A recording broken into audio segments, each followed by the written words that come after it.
Bonjour, welcome sur LeMove, bienvenue sur LeMove. So, c'est pas le premier épisode, émission de danse de Montréal. So, Montreal dance show where we go deeper behind the move.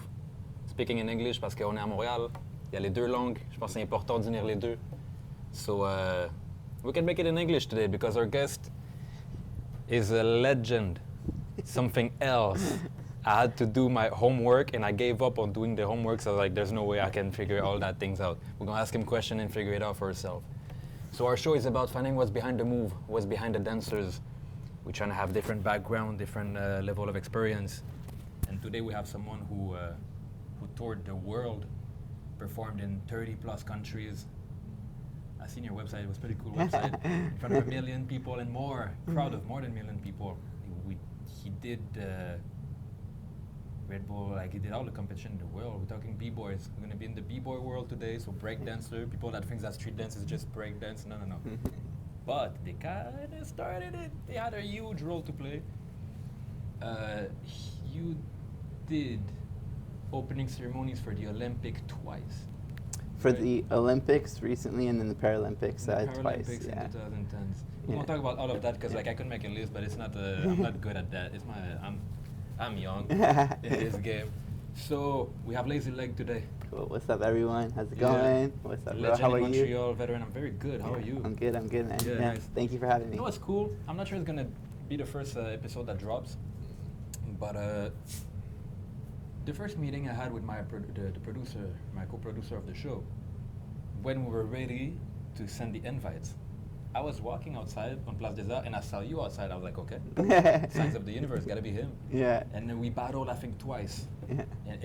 Or twice or 3 times. It happened multiple times, and that's all I knew about him. The guy that battled that fucked me up twice, you know? Well, I was actually trying to think about it because I feel like you beat me once and I beat you once. No, I they think did a tie and it was disrespect. Oh, really? I thought you won. Oh, really? Yeah, 'cause I've been a fan for a long time. Thank you. So, Lazylegz. What's up? Yeah, finally. Yes. I'm intimidated. Don't be, man. Let's have That's fun. what's Let's cool is enjoy. because most of the people that have so much experience are most of the time, if not all the time, the most grounded, nice, humble people to talk with. So, are you from Montreal? I'm from Montreal, but I was raised in Bethesda, Maryland. It's like a suburb just outside Washington, D.C. Yeah. And my parents are from Italy. So Okay. my parents moved here from Italy, had my brother and I lived here for like 3.5 years. And then when I was 3.5, 4 years old, we moved to Washington, D.C. or Bethesda, Maryland. And then I did all my schooling, like elementary, middle, and high school. Yeah. And once I graduated high school, I was university bound and I got accepted to Concordia University, so I came up here. My parents decided to actually move up here too. And I came here for university and I've been here ever since. So it's been since 2002 and yeah. You graduated too. I graduated with a degree in marketing at Concordia University, but it took me like 9 years to graduate, partially because when I first started university, I didn't know what I wanted to do. You were an artist too, right? Yeah, and There's a lot of artists at school that watch this today and they want to hear that story, you know? Well, I was like, How did you do it?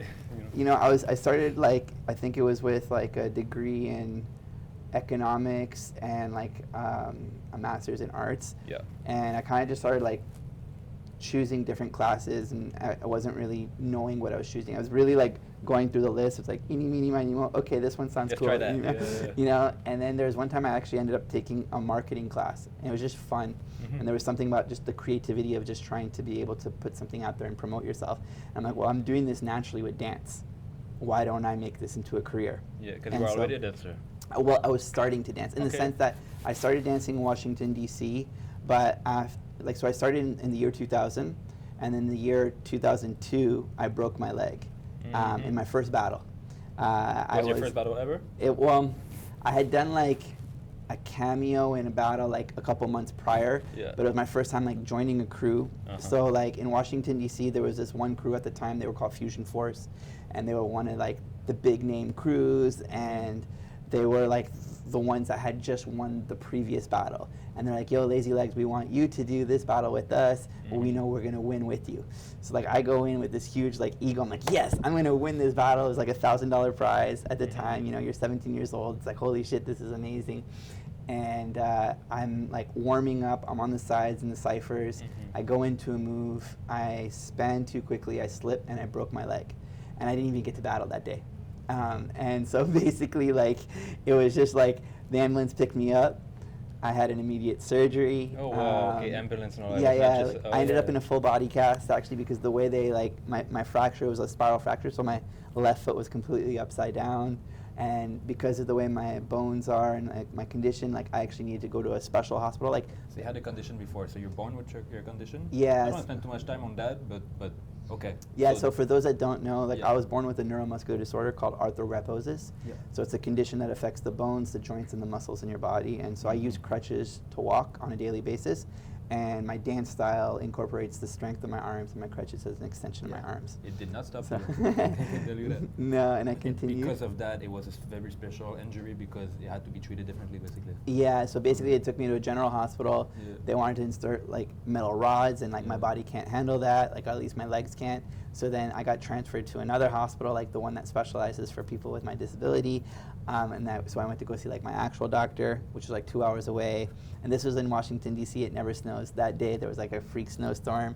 So my parents are driving. Like it's crazy. Yeah. You wanted that? And so I ended up having surgery. I wake up in a full body cast. Like the cast comes up to my chest, so I can't move. This is like my senior year of high school. I miss the whole half of the year. So however, I homeschool and I do like extra credits, so I'm able to graduate with the rest of the group. So I actually like didn't go to school. However, I crossed the graduation with the rest of the class. And then that summer I moved to Montreal. So I just pretty much disappeared though. Like no one in the Washington DC area knew that I left. And then once I moved to Montreal, I had no friends. I wanted to search like for that community. I was searching for something. I heard about Under Pressure. So what age were you, around 20? I was 18. 18, I had just turned 18. So you just started seeing the scene over there. Were you practicing by yourself before joining like the dance scene, you know? So I was like, in my basement, you know, the same way like you just put a song on and like at the time. Was it B-Boy? Was it breakdance? It was breaking, yeah. Like for me with breaking, what I really liked was when I was introduced to it was just the challenge of creating movements that are unique to you. Yeah. And that's what I really like about breaking is that like compared to other dance styles, where other dance styles is a lot more like choreographic based. It's like follow me or do what this other person is doing. I knew I couldn't do those things.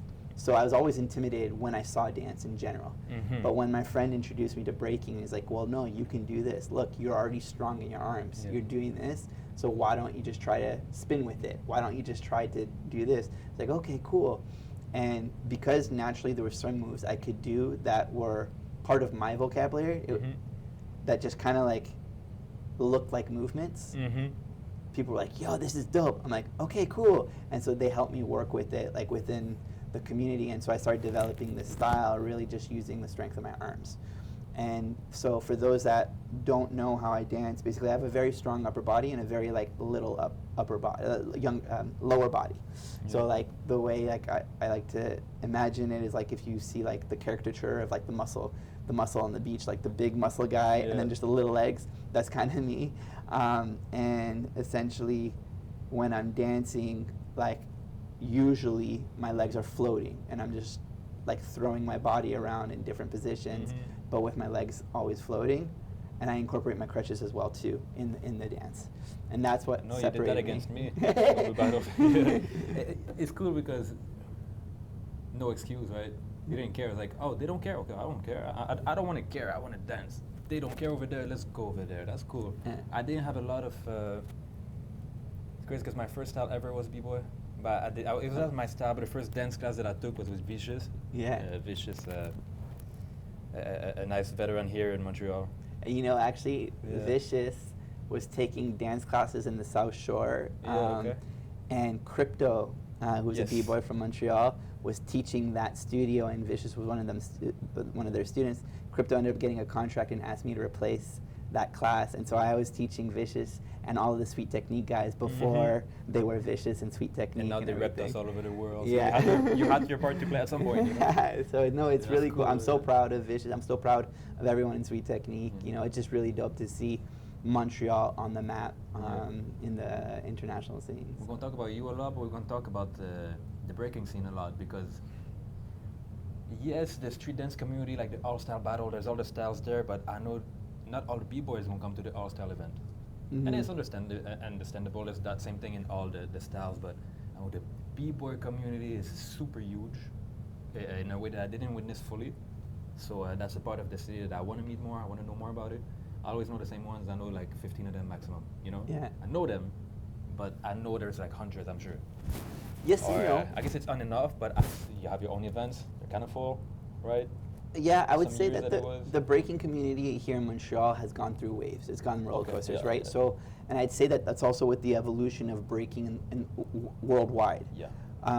So like in the early 2000s, like crew representation was very strong. So like in Montreal, there was a period where we actually had like 10, 11, 12 crews that were repping strong. Like you had your 4 main crews that were the ones that would always win. The leaders, And then you had like sub crews of them, or just in general like other kids from schools and stuff. They're like, oh, I'm going to create my own crew. Nowadays, I'd say because of the way that like the Red Bull events, the Olympics getting involved with breaking, it's become a lot more individualistic and less crew oriented. All of the dancers still are part of crews. However, crew battles are not as prevalent in the scene. They used to be like every 2 months, every 3 months. Now it's maybe once a year, twice a year that you have like a full crew battle. And I think that now that the Olympics are done, we're slowly starting to see that again. And I do think that the scenes are going to grow because of the success of the Olympics, the success of breaking. More parents are getting involved by getting their kids involved in breaking. And so we're seeing younger generations becoming stronger than the older generations. It's too iconic not to be more present than what it is today. Like I teach in schools a lot. I do a lot of parascolaire, they call it in French, right? I had like 11 groups per week. Every single group, there's at least one kid that just want to break. Yeah. And he's like 7. Yeah. So dancing for him is what? He goes on his hand on the floor and he turns his foot around because he saw it once on TV and it stick to him because it's so unique. Well, it's interesting you talk about that because like there's some kids that just have it innate in them. I come from somewhere, right? I don't think it's new. No, but it's interesting because like so I teach like a class at Cafe Graffiti. So I have a free dance class on Wednesdays for youth under 18, and there's like this one kid that comes. He's never braked in his life. I've worked with him 6 sessions. Yeah. This kid can already spin on his head. Oh wow. He learned how to swipe, and physically there's some moves I can't do. So I'll show like a tutorial video, or you can plug them with someone, like you can show them the whole path. Yeah, and like he'll come back the next week and he'll actually do that move and he studies it, and like he's got it, you know. I guess we're gonna see him. But there's some people that have it, you know, and like you're in the crump scene, like I'm sure you know Adeline, right? Of course. Like she's 11 years old. Here. Yeah. Yeah. Like she's 11 years old, and like her confidence, her musicality. Like, do you remember being 11 years old and just being so comfortable to the music and also into your body? In my life, anything until like 15. I was a weird kid. Like I was very creative, but I was not confident like this. Not in those type of contexts. Yeah. They made a whole circus piece about her. They took her in the middle. You saw that piece, La Géante? I've seen a couple of pieces, but like I know, like I've seen clips. I haven't seen the whole show. Oh my God, I seen it and it was crazy. So they took her. She had the main role, and they made a whole show around that. It's incredible. Incredible. And but like at 11 years old, so you feel like how empowering that is, you know. And I can't even imagine what it's gonna do in the future. I know. I started late. I started at like 15. But that's what I'm saying is that like the generation today have parents supporting them, right? Where our generation, like your generation below mine, but like even my generation, I'm sure your generation, didn't necessarily have that parent support. Maybe out of every 10 dancers, one group of parents would come to an event.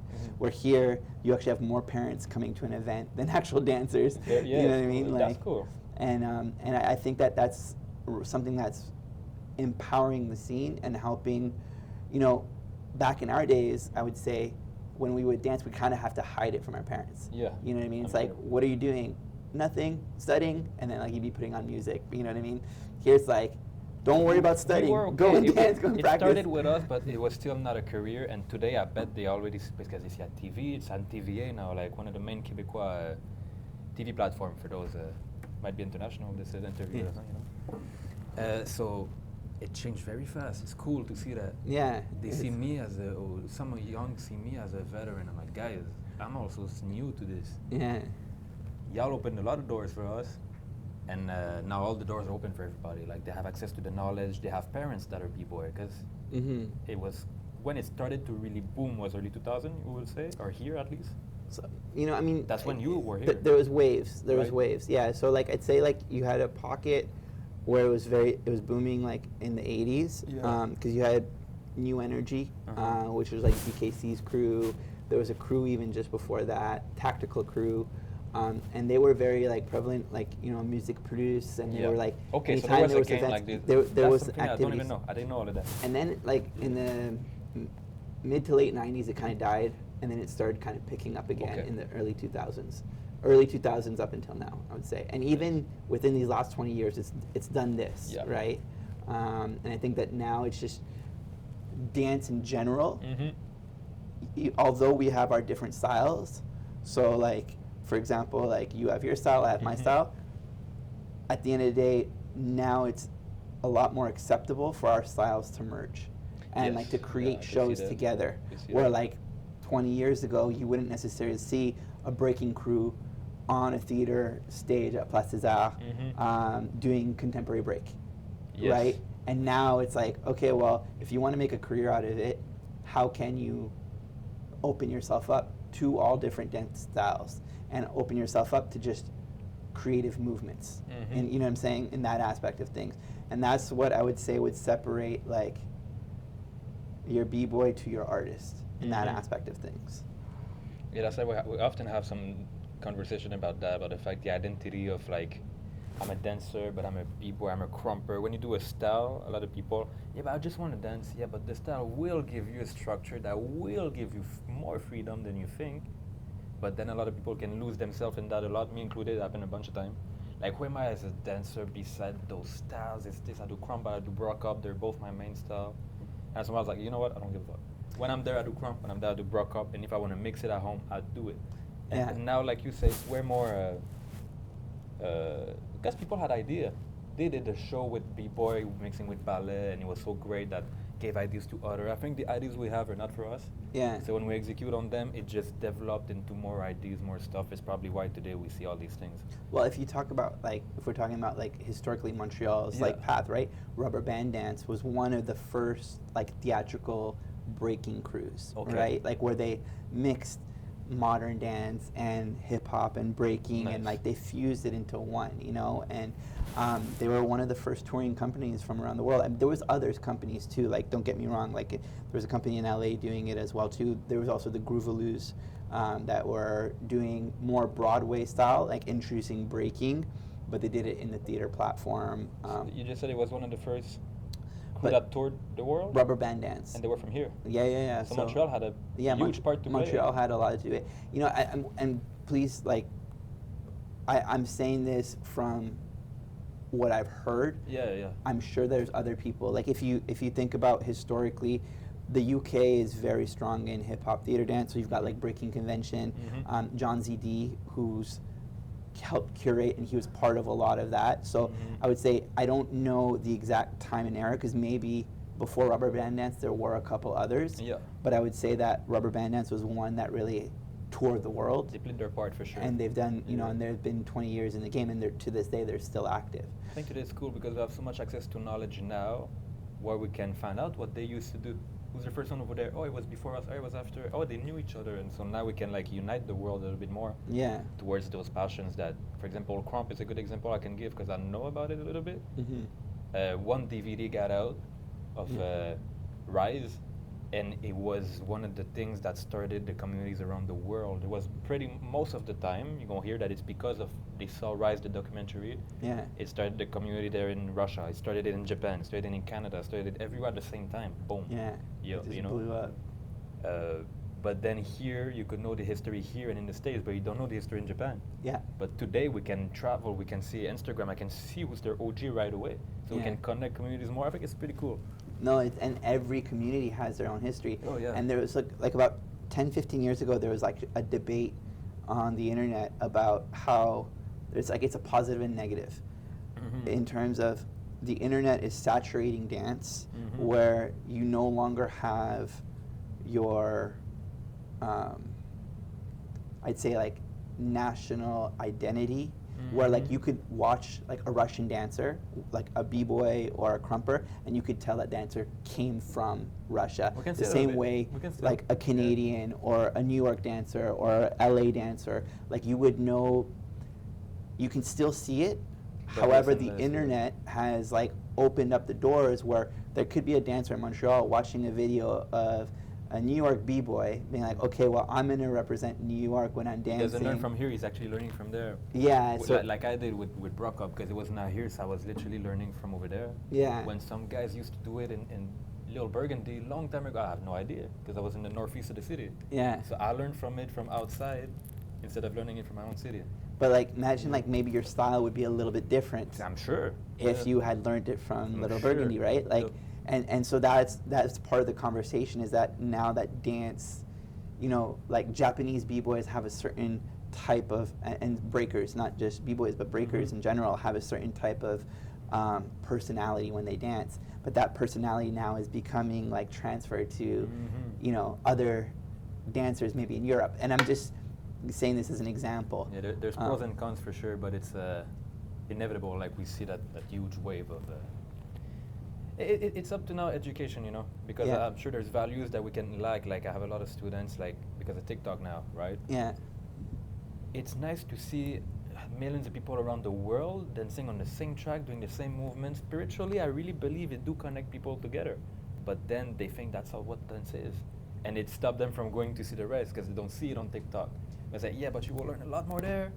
You can still do both, you know, but like, so I think now we need to readapt again for the. I would love to get your opinion on this because I teach a lot at schools too. Yeah, we all try to figure it out, even the teachers. And I like one time I was like, who here likes to dance? Like, what's your dance style? And I was like, and this is me being 40 years old, like, like, I was like, I was like, what's your dance style? And this person responded, TikTok. It's crazy, huh? And I'm just like, wait, what? Like, that's a style? There's a huge risk to it. And there's that part of me that wants to be like, get the heck out of here, like, go and learn your shit. And then there's that other part of me like that I have to be open to be like, okay, you know what? It's true. It is becoming a new style of dance, or it's becoming a new way for people to be introduced to dance.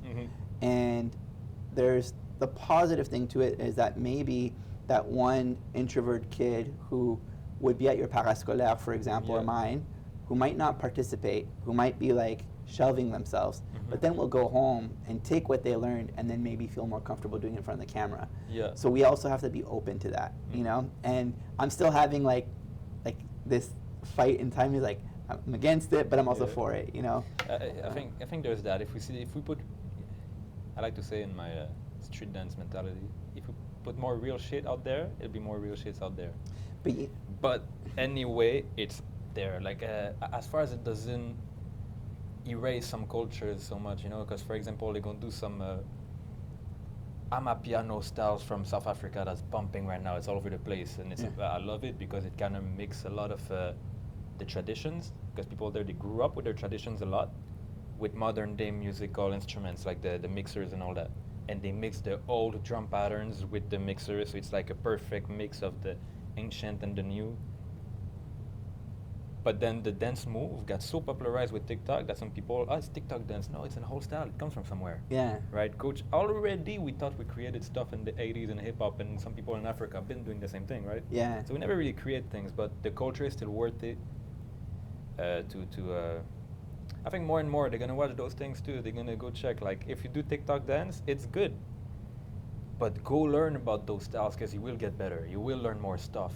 You will learn different. The more you can do different things, the more options will show up in your brain. Right. So. And I mean, that's the beauty about dance in general. It's limitless movement, right?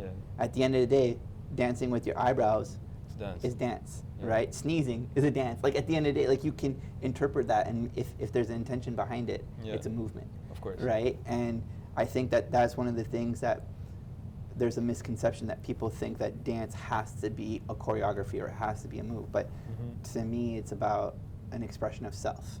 And that's what I think that people that are in the culture understand, and the people that are just doing it don't understand. It's the same thing like in skateboarding, right?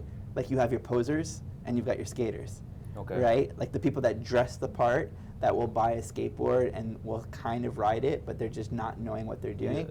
And then you have the people that live on the skateboard who are just like that live that culture. You know what I mean? So it's kind of, I think that now dance, which has always been this like very little like marginalized community in general, no matter what your style is, now it's being opened up to the world. So you're having these posers coming out, and so we as being in the culture are like, oh shit, like what are we doing? Like in that aspect, like learning shit the same way a skater would be.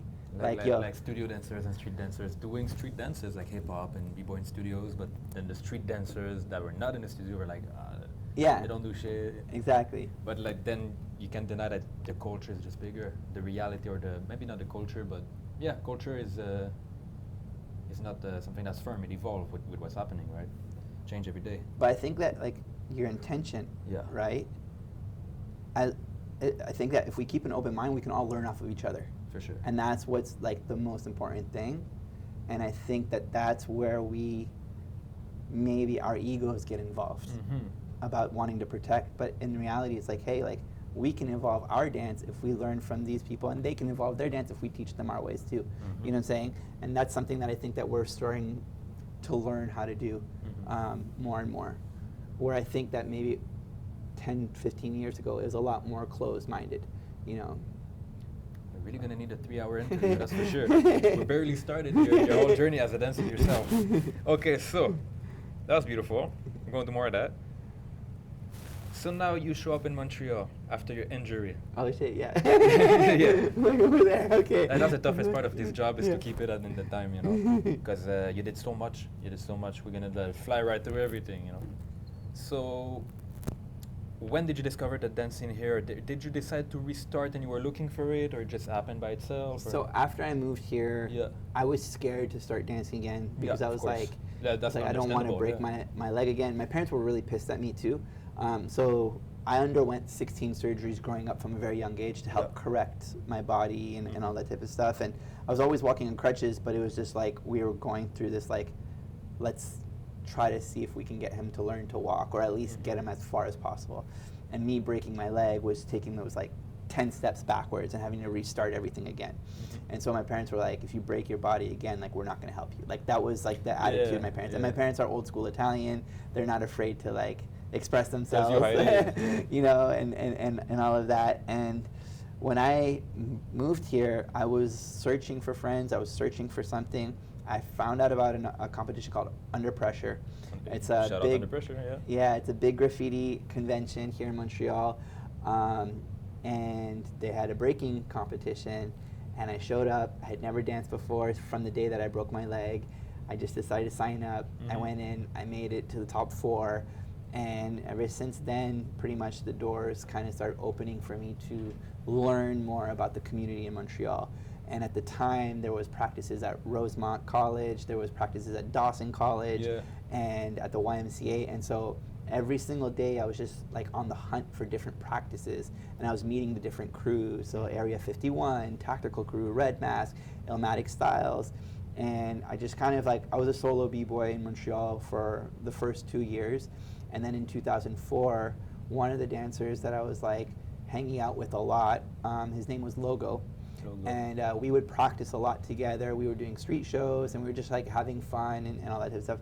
He just joined Illmatic Styles. Illmatic Styles is a crew out of the West Island.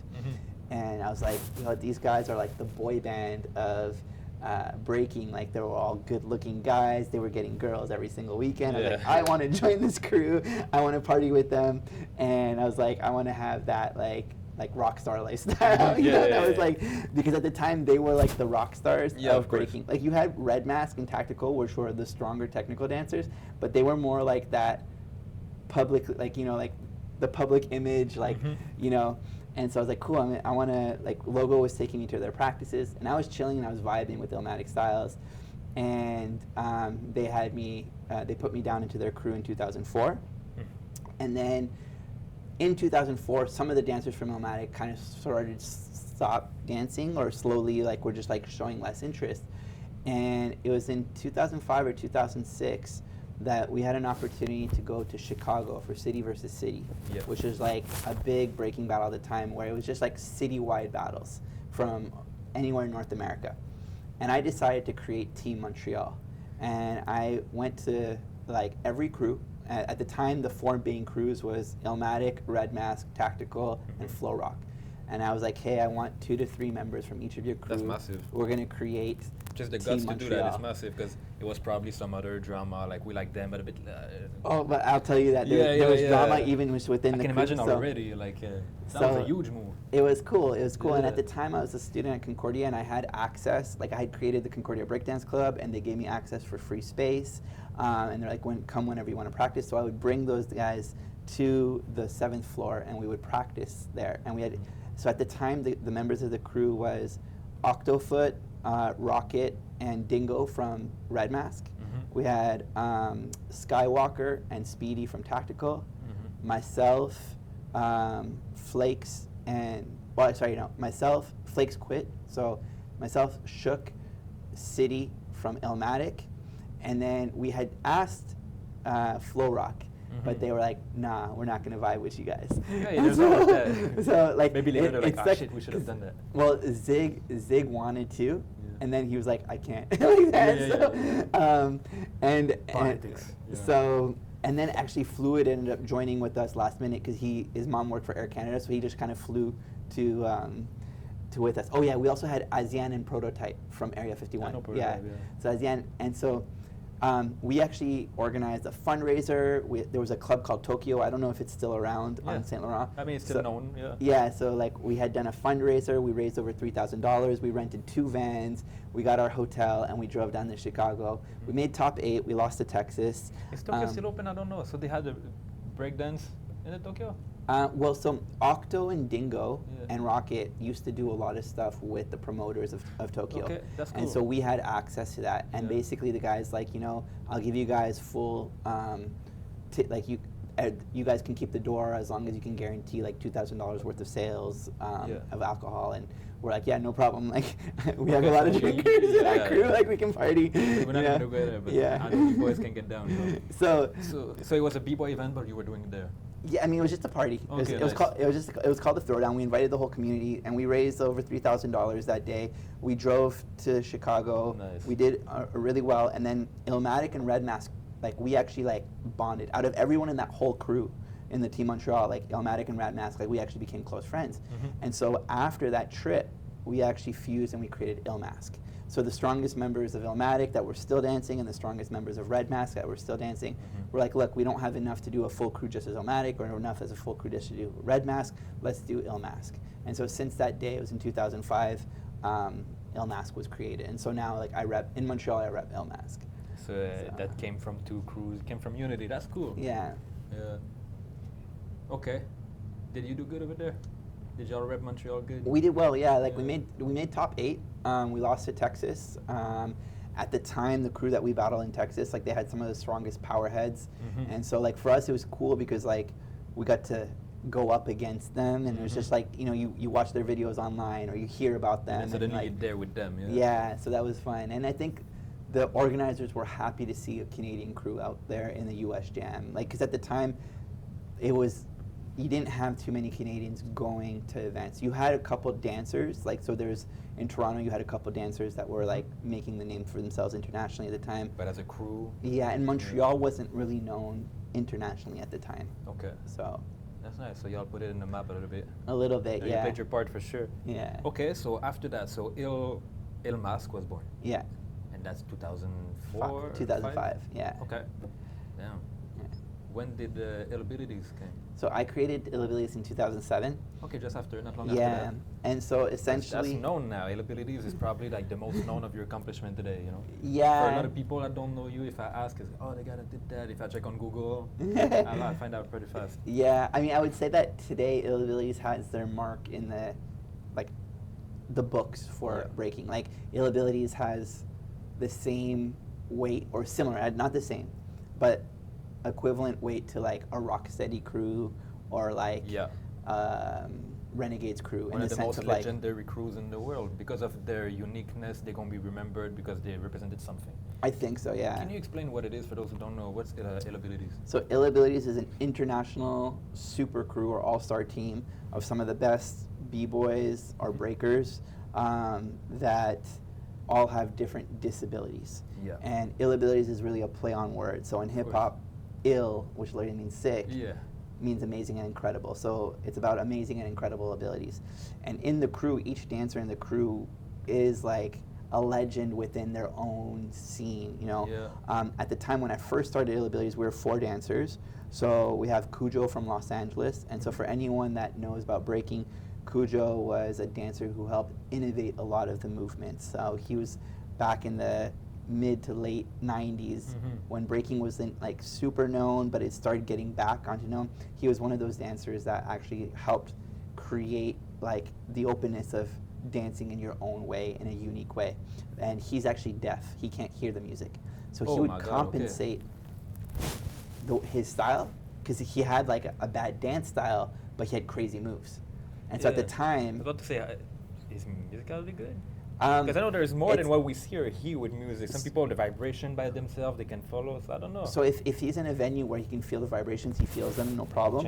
Yeah. But what he does is he relies on the audience to bob their head or clap their hands to the beat. And so before he starts dancing, he's feeling the vibe, and then he just dances through your movement. Oh, that's genius. Then we had a dancer. He no longer dances with Ill Abilities. He's just working on his own personal projects, but his name's Tommy Guns. And so he's from San Francisco, part of Renegade's crew.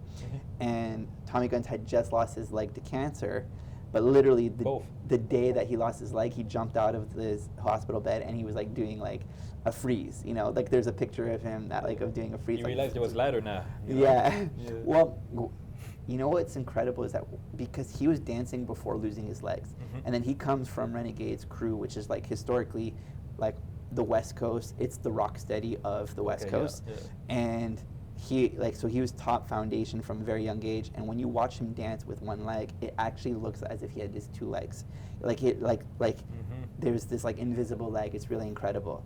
So I apologize to all the b-boy that's gonna feel like I don't know shit, because like I'm learning so much right now. It's beautiful. And then we have a dancer from Chile, and his name is Chicho. And Chicho was born with a malformation in both of his legs. And historically, Chicho was one of the first b-boys in Chile to ever travel outside of his country and to represent his country in some of the biggest breaking. Yeah, so it was really cool. So at the time when I started the crew, we were these 4 like all-star b-boys, and we didn't really know what we were doing with the crew. We were just like, hey, let's do battles, let's just do little showcases. I started getting involved in motivational speaking. So I actually trained all the dancers how to give their speeches too. So the idea was that they could start speaking in their own communities, and then when we're together, we could actually create a show where each dancer shares their story. So cool. Over time, we met another dancer named Ridu from the Netherlands. He's got multiple malformations all over his body. And then in 2017, we recruited Samuca from Brazil, who's another dancer with 1 leg. Perninha from Brazil, who has a malformation in 1 leg, who walks like with 1 big leg and 1 little leg. Crops from South Korea, who is a b-boy who actually survived an accident like in dance. He was at a rehearsal, he slipped, fell, broke his neck, and became completely paralyzed.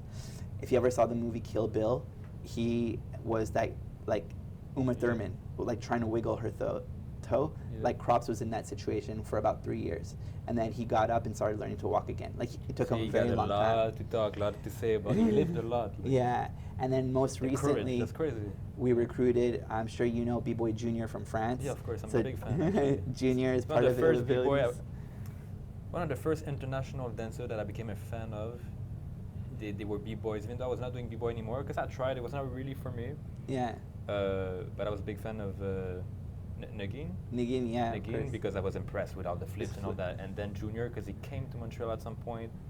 And for those who don't know, like, similar to you, like his upper body is more, a bit stronger than his lower body.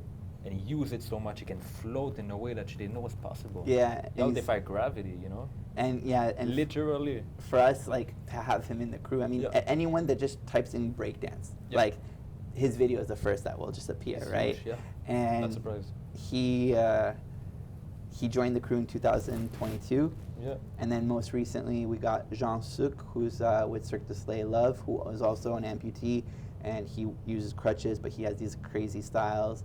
And then we actually put down 2 other members who are not dancers, but they're more like spiritually, we just connect with them. Nice. So we have Claire Lee, who's been, ever since I started Abilities, she's always been behind the scenes helping me. We officially put her down in the crew. And we have TJ Lee, who's used to be an old dancer, part of Quest Crew, so in LA, and he actually got in a car accident and broke his back. Oh, yeah, and had this, well, it happened in 2015, 2016. Okay, yeah, after the Quest Crew, after the TV and all that. I think so, yeah. And so I don't know the exact year that he got, but basically he has the same situation as Crops. And when I met, relearn or? Yeah, he had to relearn. He's walking, but he decided to become a physical therapist, an occupational therapist. And so now he works with dancers behind the stage and helps them with stretching techniques. And we actually had him come to Brazil with us most recently, and he was with Samuka behind the stage for Red Bull. So in between Samuka's rounds, TJ was working on him, and we actually officially put him down in the crew in Brazil.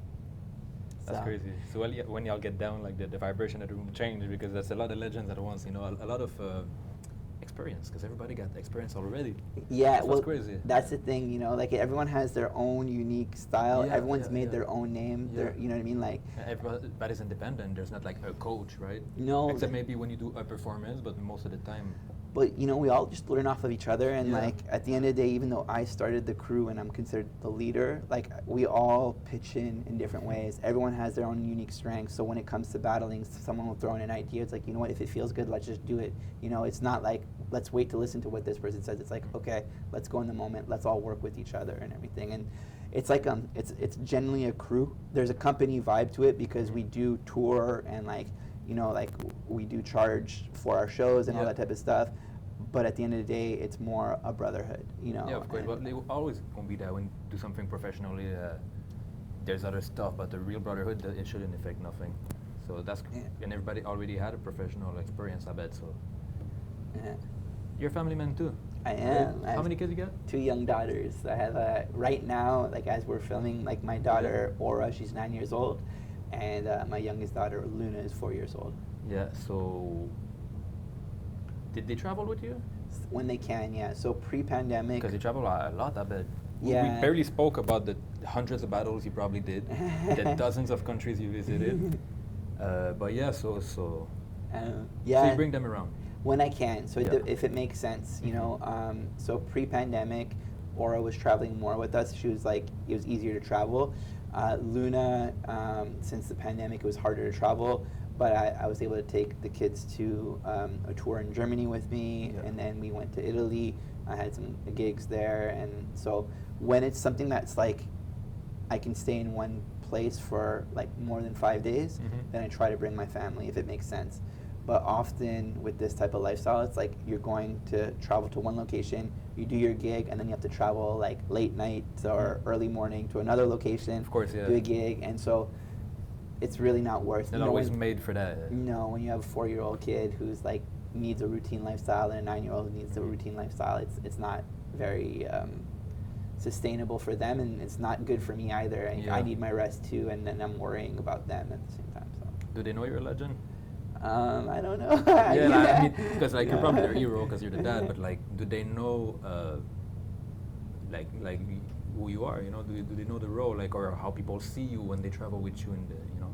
Yes and no, in the sense that I think they're a little bit oblivious to it, but at the end of the day, I think that's also cool because it kind of humbles me down. Of course. You're already a pretty humble person, but B-boy in general, I know there's always that energy. I never seen a B-boy that was not competitive.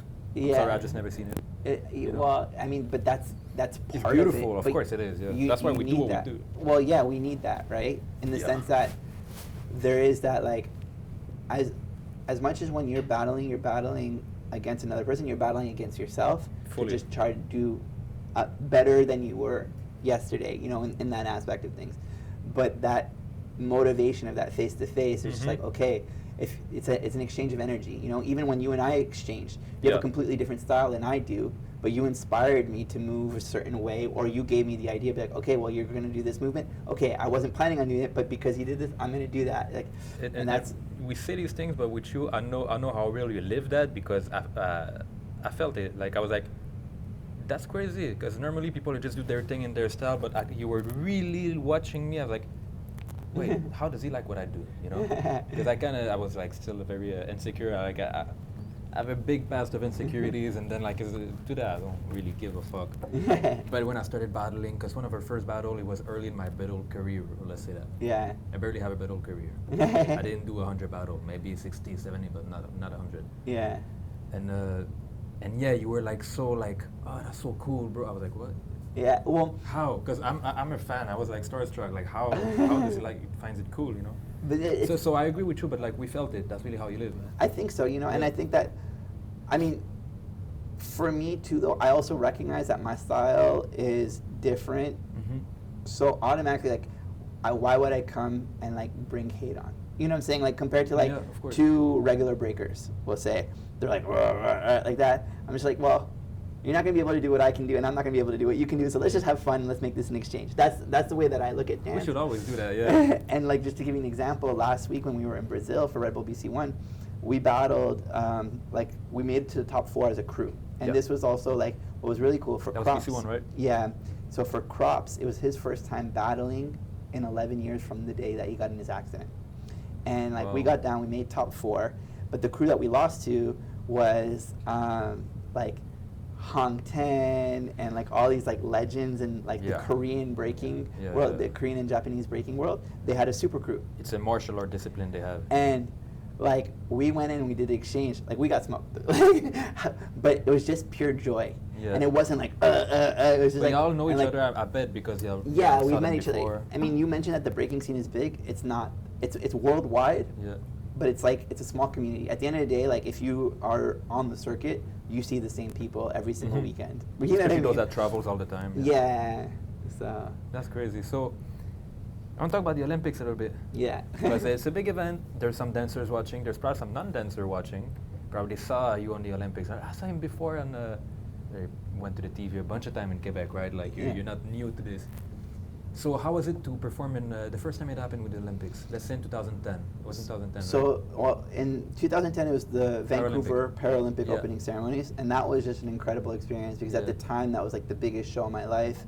We were at BC Place, 60,000 people, and the segment that I was a part of was called One Inspires All. So it started off with me completely by myself, and then ending up in the middle of the stage, and then being joined by Il Mask. And my stage is starting to rise as we were starting our choreography. Oh, wow. And then there's like 300 dancers coming into the field. And then there was dancers planted in the audience, and we did a whole flash mob. And so by the end of the dance, we had 60,000 people. Yeah. That's pretty unique too. And it was really special. And then it ended just with me on the highest part of the stage, and it went up like 60 feet in the air all by myself. You were flying like Chris Brown. And well, the audience was roaring. That's crazy, of course. For a couple years, I still had that. Like everybody that was there, I bet they still remember. Yeah, I mean, people do talk about it. Yeah. Damn, the bar is different today. No, I'm not complaining. Okay, they set the bar high. That was crazy performance. It was fun. It was really, really a nice experience, and I'm still like forever grateful to have been a part of that. Of course, and then. 2024 or 2024? Well, just this past summer. So we did both the Olympics and the Paralympics. So just to make a quick little correction. So the Olympics, we didn't do the opening ceremonies. We actually did the showcase right before the finals of the breaking. I apologize. I actually didn't watch it. No worries. No worries. But if you do get a chance, like I'm really proud of it because we brought like a contemporary break piece. I'm going to watch it for sure, yeah. It actually helped change the energy that night before the final battle, which Canadian Phil Wizard won the gold medal. And so like right before he won the gold medal, like we were performing on that stage. And for us as dancers with disabilities to be on the Olympic field, and then us b-boys for being a breaker for over 20 years and having witnessed the evolution of dance and seeing breaking being on the Olympic platform was just like a historic, monumental moment for us. And just for me to witness that, and then to see Canada win the gold medal was just incredible. Because like b-boy in the Olympics, which is so logical, because of how hard it is. Like you mentioned, like I mean, let's talk about like the power move, like the power heads and all that. There's nothing more physical than this. Like it's ridiculous. Yeah. It was the first year, right? It was the first year, and unfortunately, as of right now, it won't continue. So in 2028, the Olympics is going to be in LA. LA had already determined prior to Paris that they weren't going to take breaking, and it was all a financial reason. Because the NFL got involved, and they're going to be doing flag football, and they're also going to be doing baseball, and so those are team sports. Fully the value in it yet of like what it can be as a. Maybe it'll come back in the future. Maybe, but they're team sports, right? So like a football team or a baseball team that has like 9 to 15 members on the team, all of them have to pay an inscription fee, where in breaking you have 2 to 3 dancers from each gender, so that's a total of 4 to 6 dancers from each country paying an inscription fee versus so you pay to go 15. Well, I mean, you have to be part of a club, right? So like you have to be part of your federation within each country. So like a Canadian, there's the Canadian Dance Sport Federation, and so all the dancers that were part of the Olympics had to register, and you pay like a membership fee. And did all they do that for the Olympics, or it was already there? Well, it was prior to the Olympics, so like. But like they took the lead in representing the. Yeah, so we had to do world qualifiers and all that stuff, and I was a judge. So actually, I had the option to either judge the Olympics or perform, and I chose to perform because that was like a better lasting impact. And I've already judged a couple of the qualifiers, getting some of the dancers to Olympics, and the pressure and the stress is like, it's not worth it. For sure, they're gonna put it on you. Whether they liked it or not, they're gonna put it on the judges. You know. Yeah. Do you think how do you think? Did it represent well? I think the sport, like the live breakers were well represented. You know? Live, yes. There was an energy you don't understand. We had like a 6,000 to 8,000 person like venue. It was outdoors, and the ground was shaking. Like you had everyone like, and like in France in general, like people are passionate like in the sport, and so the French breaker Danny Dan came in second place, and the audience was just going crazy for him, and it was just like beautiful just to be a part of that as well too. So I think that breaking was well represented. We had the actual music, like we had the rights to use like the artist. It wasn't like pre-produced beats for TV. Like you actually had Wu-Tang, you actually had Tribe Called Quest, like we had Babe Ruth the Mexican play, so for us we were just like, yes, this is amazing. What I will say was that there was a lot of drama with the federations and the pointing system that led to some of the dancers to be where they are, and also in general, like there's complications because in order to be a part of it, you have to, like again, like I told you, the membership fees, and you have to like maintain like certain qualifiers and make sure you have your point structure. And so a lot of these dancers paid out of pockets to do these qualifiers. Some of them got sponsors, some of them got supported by their countries, but some of them actually went out of their own will and their own pocket. So, and that's the same thing with a lot of athletes in general. I mean, if like I have some friends who are swimmers, they're paying for their sessions in the pool. Like people that watch must know that it's representative, but to an extent of what the reality of the culture is. Yeah, I bet we don't see all the best people. I mean, the best dancer in Montreal that stay in his room, we're not gonna see him necessarily. We're not gonna think it's him, but he's there. Like that was poorly explained, but like there's so many elements to it basically. That well, I know what you're trying to say. It's just like if we go back to skating, the reason why I talk about skateboarding is because I used to skate before dancing, and so I was very like into the whole skate culture. But if you look at the difference between X Games, and if you go to Venice Beach, there's probably some of the best skaters in the world in that Venice Beach skate park. But you won't see them in the X Games, right? And it's the same thing in the dance world. You've got some dancers, like whether it's breaking or whether it's broke up or whether they're probably some of the best in the world, but you won't see them being featured in like commercials or all that type of stuff. Part of it is either because they don't want to, or part of it is because they don't have the image. Like there's a lot of different things that kind of come into play with all of that, right? But here in in Canada, we have, to me, he's like a legend in the breaking world, but he's one of those dancers that a lot of people don't know about. His name is Crazy Smooth. He's from Ottawa. This guy is like incredible. I mean, maybe today he's no longer as active as he used to be, but I mean, he's still active. He does a lot of theater dancing, but in terms of the breaking and battling world, like you won't see him battle as much. But there was times where he would go in and he would smoke the shit out of people. In his prime, he was like the best, you know. And not a lot of people know about it. And he actually got invited to other events, but he didn't go because he was just like, no, I'm keeping it for myself. Or if he did go, he just kind of underrepresented because he was just like, I'm just here to enjoy the vibe. And he was more of a vibe-oriented person. And I'm talking from my own experience. Maybe he has other reasons, and I don't want to talk like behind his back, but I just want to say that he's like a hidden gem in Canada. Like many people don't know him that should, you know. Yeah, exactly. You know, and then you have other dancers who are really good, who are worldwide known, but then you have other dancers who are just better, who just aren't in that aspect of things. They're the ones that are worldwide known are just more like good networkers, you know. I'm sure, that's in every field. Then we could do hours. Okay, so I have 2 more questions for you. Yeah. First one that I like to ask to everybody if I can. What do you think? I mean, I bet everybody's agreed that street dance should be probably more valued in the society in general, or do you think it's probably, you think it's undervalued or properly valued? So I think we as street dancers are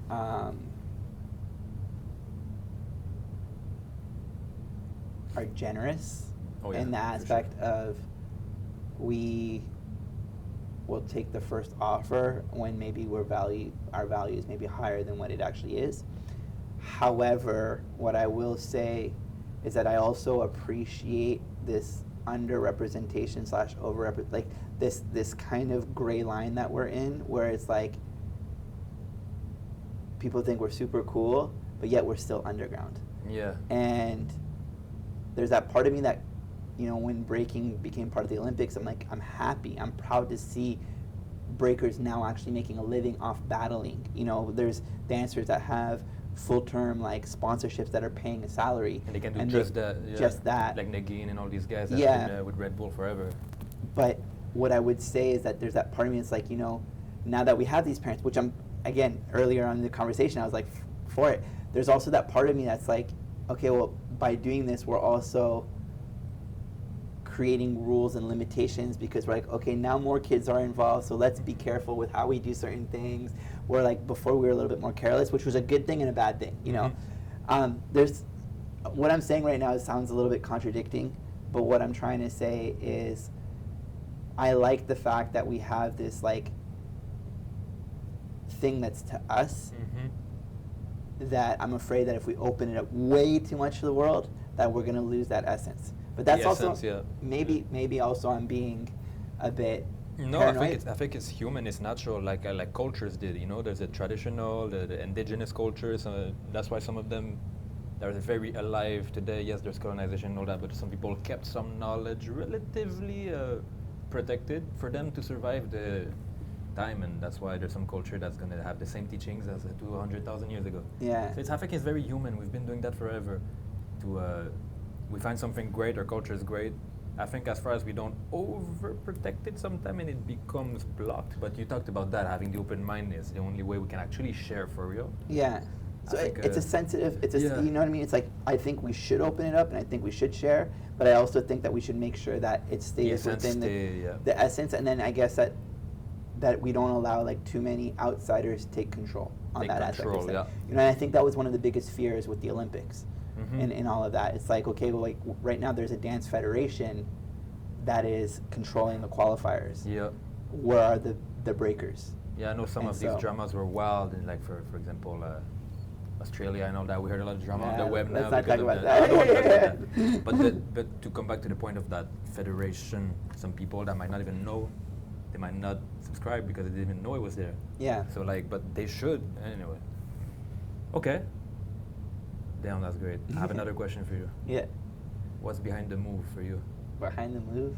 It could be anywhere. It can go deep. It could go surface. Whatever you think right now. For me, behind the move, I believe